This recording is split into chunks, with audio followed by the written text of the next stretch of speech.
जय हिंद दोस्तों। कैसे हैं आप लोग। तो आज हम बात करने वाले हैं डेक्स्टर सीजन 1 एपिसोड 1 के बारे में। दोस्तों इस सीजन की कहानी बहुत ही ज्यादा बढ़िया है जो कि आपको बेहद पसंद आएगी, तो आप इस वीडियो को अंत तक जरूर देखिएगा। एपिसोड की स्टार्टिंग में हम डेक्स्टर नाम के एक बंदे को देखते हैं जो कि मियामी में रहता था। डेक्स्टर अपनी गाड़ी में एक आदमी का पीछा कर रहा होता है जो कि चाइल्ड मोलेस्टर था और उसने कई सारे बच्चों का शोषण करके उन्हें मौत के घाट उतार दिया था। जब वो आदमी अपने पार्टी से अपनी गाड़ी में बैठता है तो डेक्स्टर उसका गला अपनी वायर से दबा देता है। वो उससे कहता है कि अगर उसने जरा भी चालाकी करी तो वो उसका गला काट देगा। ये सुन के वो बंदा उससे पूछता है कि आखिर वो उससे क्या चाहता है, तो डेक्स्टर उससे कहता है कि वो चुपचाप गाड़ी चलाता रहे। डेक्स्टर उसे अपने इशारों से जंगल की ओर ले जाता है जहाँ पे एक कैबिन था और वो उसे गाड़ी से बाहर निकाल के उसे बुरी तरह पीटता है। वो बंदा उससे कहता है कि आखिर वो ऐसा क्यों कर रहा है, तो डेक्स्टर उसे अंदर ले जाता है और उसका गला दबाता है। वो उससे कहता है कि वो अपनी आंखें खोले और देख ले कि उसने क्या किया है। जब बंदा अपनी आंखें खोलता है तो वहाँ पे ढेर सारे लड़कों की लाशें पड़ी होती हैं जिन्हें उसने मोलेस्ट करके मार डाला था। डेक्स्टर उससे कहता है कि वो यहाँ पे उनका बदला लेने आया है। वो भी एक कातिल है लेकिन वो बच्चों पे कभी हाथ नहीं उठाता क्योंकि उसके कुछ रूल्स हैं और वो उन रूल्स को कभी नहीं तोड़ता।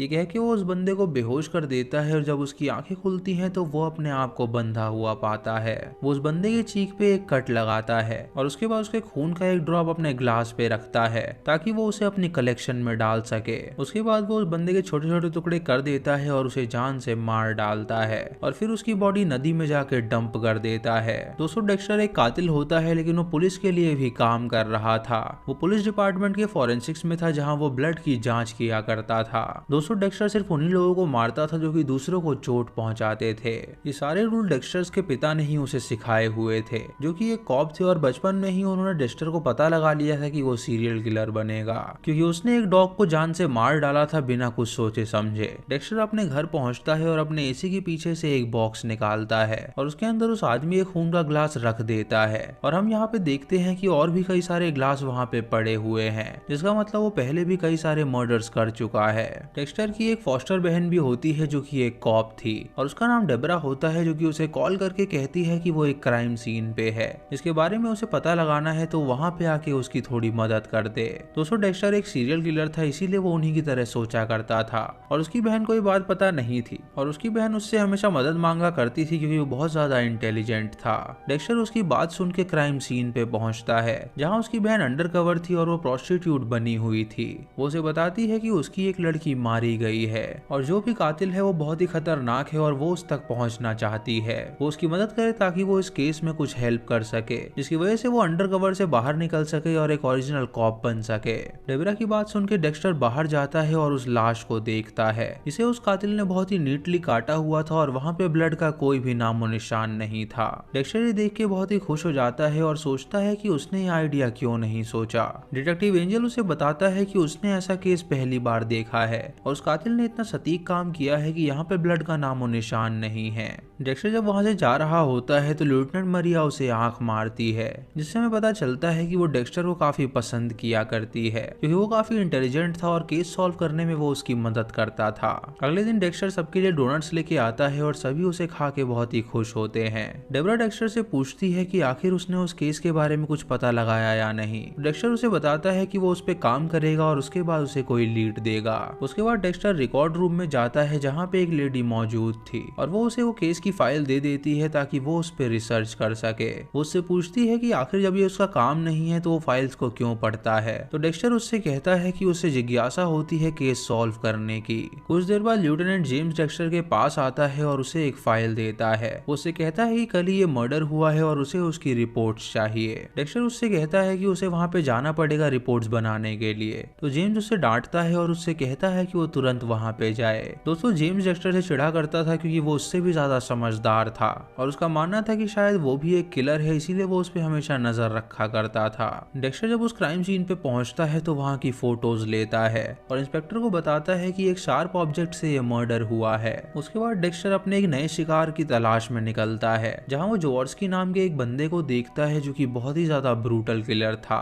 वो लड़कियों को पकड़ के उन्हें मारता था डार्क वेब के लिए। जॉर्स्की एक मोटेल के पार्किंग लॉट में काम किया करता था और डेक्स्टर उस पर नजर रखता है तो उसे पता चलता है कि हाल ही में उसने एक मैरिड लेडी को मारा है जिसके 2 बच्चे थे और अब वो अनाथ हो गए हैं। वो जॉर्स्की के हाथ में एक डेविल का टैटू भी देखता है। उसके बाद वो उसके घर पहुंचता है और वहाँ पे छानबीन करने लगता है, जहाँ पे उसे कई सारी गंदी मैगजीन नजर आती हैं, जिससे वो समझ जाता है कि उसकी मंशा क्या है। उसके बाद हमें पास्ट की कहानी दिखाई जाती है, जहाँ डेक्स्टर के पिता उससे पूछते हैं कि आखिर उसने उस डॉग को क्यों मारा। डेक्स्टर उसे बताता है कि उसकी माँ को वो डॉग पसंद नहीं था और वो हमेशा उन पे भौंका करता था, इसीलिए उसने उसे मार दिया। उसको हमेशा अर्ज होती है किसी न किसी को मारने की।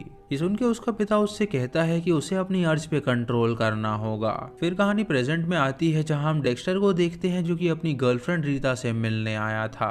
रीता एक औरत थी जिसके 2 बच्चे थे और उसका पति जेल में था क्योंकि वो रीता को मारा पीटा करता था और हर रात उसका शोषण करता था। रीता डेक्स्टर के लिए एकदम सही चॉइस थी क्योंकि डेक्स्टर को सेक्स में कोई इंटरेस्ट नहीं था। वो रीता के घर में जाके उनके बच्चों के साथ खेलता है और उसके बाद उन्हें सुला देता है और फिर रीता से कहता है कि वो तैयार हो जाए, वो लोग एक फेस्टिवल में जा रहे हैं। ये सुन के रीता तैयार हो जाती है और वो लोग उस फेस्टिवल में पहुंचते हैं। तभी डेक्स्टर को वहां पे पुलिस की गाड़ियां नजर आती हैं, जिससे वो समझ जाता है कि जरूर वहां पे एक क्राइम सीन है।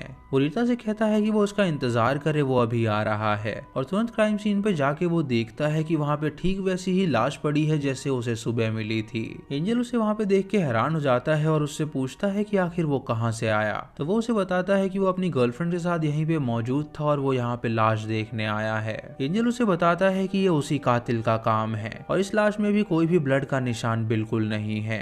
ये सुनकर डेक्स्टर हैरान हो जाता है और सोचता है कि आखिर वो कातिल ऐसा करता कैसे है। वो उस कातिल से काफी इम्प्रेस हो जाता है क्योंकि उसका वर्क एक आर्ट था। उसके बाद वो रीटा को उसके घर में छोड़ने के लिए जाता है, जहाँ वो उसे किस करना चाहता है, लेकिन रीटा उसे डिनाई कर देती है और उससे गुस्सा होकर वहां से चली जाती है क्योंकि जब भी डेक्स्टर उसे छूता था तो उसे याद आ जाता था कि उसका पति उसे कैसे मारा पीटा करता था, इसीलिए वो ऐसा कुछ भी नहीं चाहती थी।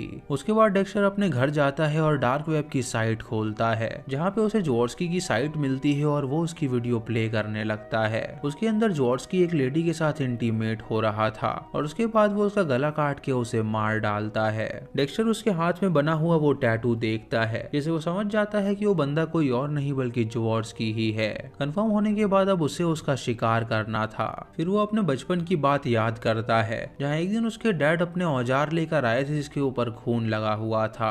उन्होंने उससे पूछा कि आखिर उसने किसको मारा है, तो वो बताता है कि उसने एक जानवर को मारा है ताकि वो अपनी अर्ज को पूरा कर सके। उसका पिता उससे कहते हैं कि उसे इस अर्ज को कंट्रोल करना होगा, नहीं तो पुलिस के द्वारा पकड़ा जाएगा और वो उसकी कोई मदद नहीं कर सकता। वो उसे ये भी बताते हैं कि अगर उसे मारना ही है तो वो बुरे इंसानों को मारे, कभी भी वो अच्छे इंसान को बिल्कुल ना मारे क्योंकि वो किसी का बुरा नहीं करते। और सबसे इम्पोर्टेंट बात कि वो अपने ट्रैक्स को हमेशा साफ रखे ताकि पुलिस उस तक कभी पहुंच ही ना पाए। अगले दिन डेक्स्टर अपनी बहन से मिलने जाता है, जहां वो उससे उस केस के बारे में पूछती है। डेक्स्टर उसे बताता है कि उसे लगता है कि पहले वो बंदा बॉडी को रेफ्रिजरेट करता होगा जिससे कि ब्लड फ्लो रुक जाए और उसके बाद वो उसे काटता होगा। ये सुन के उसकी बहन खुश हो जाती है और उससे पूछती है कि आखिर वो ऐसा क्यों करता है। डेक्स्टर उसे बताता है कि वो कातिल एक आर्टिस्ट है जो कि अपना काम एकदम नीट एंड क्लीन रखना चाहता है।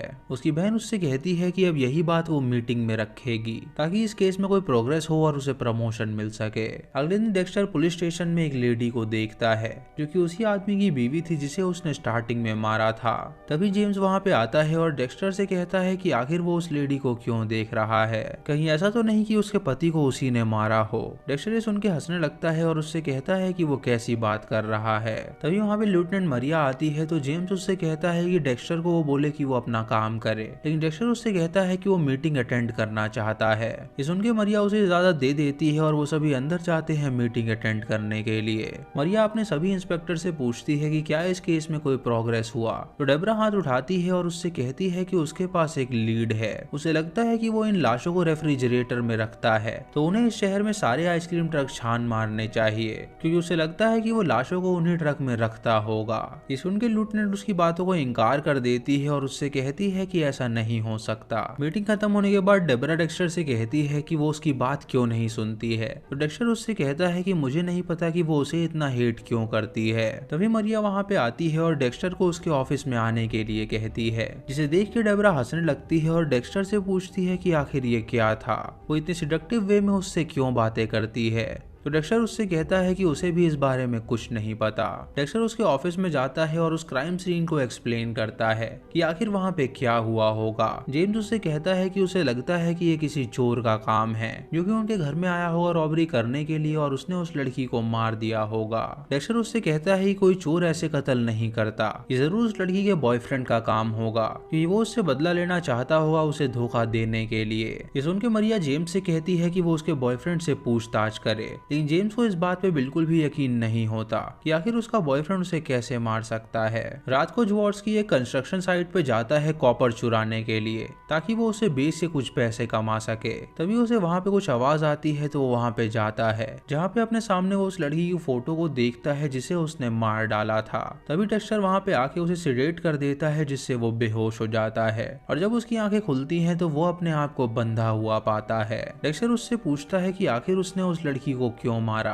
तो वो उसे बताता है कि उसे लड़कियों को मारने में काफी आनंद आता है। ये सुनकर डेक्स्टर उसकी बॉडी के छोटे छोटे टुकड़े कर देता है और उसे जान से मार डालता है। और तभी रीटा उसे फोन करती है जो कि उससे माफी मांगती है उस रात के लिए। वो उससे कहती है कि उसे उस पर गुस्सा नहीं करना चाहिए था। तो डेक्स्टर उससे कहता है कि वो चिंता ना करे, उसे बुरा बिल्कुल नहीं लगा। उसके बाद डेक्स्टर जवार्स्की की बॉडी के टुकड़े अपने कार में रखता है और उसे डंप करने के लिए जाता है, लेकिन तभी वो अपनी गाड़ी के पीछे एक आइसक्रीम ट्रक को देखता है। ये देख के वो समझ जाता है कि जरूर वो उस कातिल का ट्रक है जो कि उसे प्रवोक करना चाहता है और वो उस ट्रक का पीछा करने लगता है और वो ट्रक एक सुनसान रोड पे जा खड़ा होता है। डेक्स्टर सोचता है कि आखिर वो ट्रक यहाँ पे क्या कर रहा है, लेकिन तभी वो ट्रक ड्राइवर गाड़ी मोड़ता है और डेक्स्टर की ओर आगे बढ़ता है और उसकी गाड़ी पे एक लड़की का कटा हुआ सर फेंकता है और वहां से भाग निकलता है। ये देख के डेक्स्टर तुरंत अपनी बहन को कॉल करता है और वो पुलिस को लेके वहां पे पहुंचती है जहाँ पे उस कटे हुए सर की जांच पड़ताल होने लगती है। मरिया डेक्स्टर से कहती है कि उसकी बहन बिल्कुल सही कह रही थी, अब वो उस बर्फ के ट्रक को ढूंढेंगे ताकि वो कातिल तक पहुंच सके। डेक्स्टर उसे बताता है कि उस कातिल ने जानबूझकर उसके ऊपर वो फेंका क्योंकि शायद वो जानता था कि वो पुलिस के लिए काम करता है। उसके बाद डेक्स्टर रीटा के घर जाता है जहाँ उसे बच्चों की आवाज नहीं आती। रीटा उसे बताती है कि बच्चे पड़ोस में सोए हुए हैं और वो यहाँ पे उसके साथ अकेले कुछ वक्त बिताना चाहती है। वो उसके साथ वहाँ पे इंटीमेट होना चाहती है, लेकिन तभी उसे उसके बच्चों का कॉल आ जाता है। तो डेक्स्टर उससे कहता है कि कोई बात नहीं, वो जाके बच्चों को ले आए। उसके बाद डेक्स्टर अपने घर पहुंचता है जहाँ पे अपने फ्रिज पे वो कटे हुए डॉल का एक सर पाता है, जिसे देख के वो समझ जाता है कि जरूर वो कातिल उसके लिए ये छोड़ के गया है। और जब वो फ्रिज खोलता है तो उसके अंदर उसे उस डॉल के कटे हुए टुकड़े मिलते हैं। डेक्स्टर ये देख के समझ जाता है कि वो कातिल उसका फैन है और वो उसको इम्प्रेस करना चाहता है और वो ये बात भली भांति जानता है कि वो भी एक सीरियल किलर है, इसीलिए उसने वो कटा हुआ सर उसकी गाड़ी पे फेंका क्योंकि वो जानता था कि वो एक सीरियल किलर है। और इसी के साथ ये एपिसोड यहीं पे खत्म हो जाता है। तो दोस्तों ये थे पहले एपिसोड की कहानी। नेक्स्ट एपिसोड हम बहुत जल्दी लाएंगे, तो आप चैनल को सब्सक्राइब करके बेल आइकॉन जरूर दबा दीजिए। दोस्तों आप कमेंट करके बताइए कि अगला एपिसोड आपको कब चाहिए, और वीडियो पसंद आई हो तो इसे लाइक और शेयर करना बिल्कुल मत भूलिएगा। तो मैं मिलता हूँ आपको अगली वीडियो में, तब तक के लिए जय हिंद।